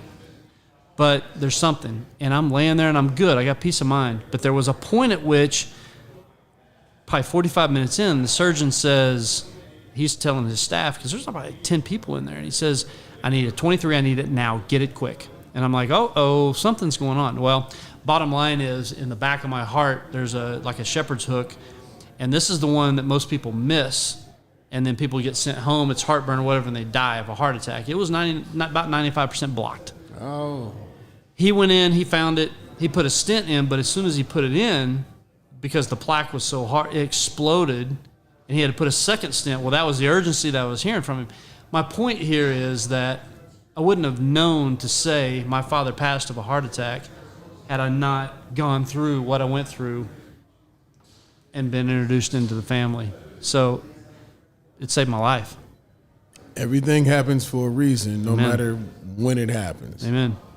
So it's, movie comes out in a couple of years, I think. So Yeah. working with Hollywood on that. Yeah, just make sure you get us a signed copy of the script. I'm good. Indeed. Absolutely. All right. Well, we've almost been on here for 2 hours. You know, that was my biggest fear was like, how are we, I mean, I come over to your house, you come over, we sit and drink, we talk like this, and it's like 3 or 4 or 5 hours. I didn't think we'd be able to do 2 hours. Yeah, it's literally almost 2 hours. Wow. So now you're at the fun part. And I know you've actually seen my show, so you probably know what's coming, and you've probably already thought about I got this. 5 cents. I don't have 2 cents. Okay. You got 5 cents. Good. Glad I gave us a little extra time before we log out of here. So, we're going to start off with number 1. You get to leave your 3 boys with one piece of advice. What piece of advice are you leaving them? You know, there's one word that comes to mind for me now, and it's all about connection. Where I have failed and tried to do better at lately in my life is connection. So first and foremost is connection with the Creator, and then connection with others, whether it's family or friends. And it's being in that moment and truly connecting. I can tell you time and time again where all 3 boys and I, and my wife and I, when Tammy and I, have been disconnected. And those are the worst possible moments. So it's about connection. It's about being in that moment, putting all distractions aside, whether it's a phone, whether it's work. And it's important to be connected at work too, but it's all about connection in that time, in that moment. So stay connected is my word to all 3 of my boys. Well, you just spoke to me gut. too, so yeah, I struggle with that too. So It's hard. It's difficult. You have to be Yeah. intentional about it. And I still struggle with it. I don't think it's a everybody desire. does, but I mean, I think a lot of people do. You're like, right. I mean, like not everybody probably does. Like You're right. some people are better at being and staying connected than others. Like I don't think that's across the board, but like, yeah, I can totally relate to that. All right. Now, as you know, you don't get to give us 2 cents. You're going to give us 5 cents tonight and be the first guest to give us 5 cents. But this can be whatever, man. It's called common sense. So share some sense with people and, put out there what you want to put out. Wow. Well, that, I guess that was kind of it, was about connections. The common sense is, like you said, it's hard for some people. Some people it comes naturally. I don't think it does for everybody. whether it's work, family, whatever the case may be, it's all about connection. So don't get distracted. Stay connected to what's in front of you and who's in front of you, because it's important. And if you're looking for true freedom, that comes from a discussion and that connection with your Creator on what He created you to be and what He redeemed you to be. Right on. Well, dude, I love you, brother. Love you, man. Yeah, this has been fun. I've enjoyed doing this with you. We'll probably do another one at some point. We'll see what it has in store for us. But I'm going to drop this again real quick before we tune out of here for today. Next week, no show. They're tearing this wall the brick wall you see behind us. That's going to be gone real soon. They're revamping this. The expansion at ICC is moving along faster than anticipated. And we're going to have to make some adjustments moving forward with the show until the spaces are all done. So next week, I'm going to go live. Be your guys' time to ask me questions, bring up suggestions, things you'd like to see on the show, people you'd like to see, whatnot. The LLC was filed this week for the music portion that we've hinted at. Domains are secured. Social media is getting finished up. Logo is in the design process. So when we come back, you can expect to hear the name of that and where that's all going. We are a week or so away from launching the website. That's almost done. We're actually going to do a little quick photo shoot here after the show and wrap up the website. So that's coming. Merch is being designed. Merch will be available soon when the website launches, if all goes as planned. And the week of 4th of July, 4th of July falls on a Tuesday. I am not going to try to do a show on the 4th of July for multiple reasons. It'll probably be on the 6th. I'll make an official announcement next week. That show will be out sometime that week. Plan on it being the 6th. I'll let you know if that changes. And then after that, we'll be back to the regular scheduled show. It may not be in this same little world y'all are used to seeing us in. There's a couple of possibilities there. So hope you guys enjoyed this show. This was one that was near and dear to my heart for obvious reasons, and hope you enjoyed my brother and I sitting down and sharing the story with you guys. Hope it inspires more of you. All I'm going to say on that note is, once our story got out in our family, this happened like 2 more times. Yeah, at least. Within the very small family. I'm not going to call all that out because not all of them want to be called out on that, but it happened. Some other connections got made, some didn't, but some got made because of how our connection went. So Pandora's box. Just opened it up. if you want to go down that route, check out one of those Ancestry.com 23andMe. You never know what skeletons are out there in your family tree. Hopefully yours is as good as mine and that it's all that pleasant and goes well. But hope you guys tune in again next week. And, well, actually, the week after that. But y'all enjoy it. Have a safe time and enjoy your 4th of July since we won't talk to you before then. Peace.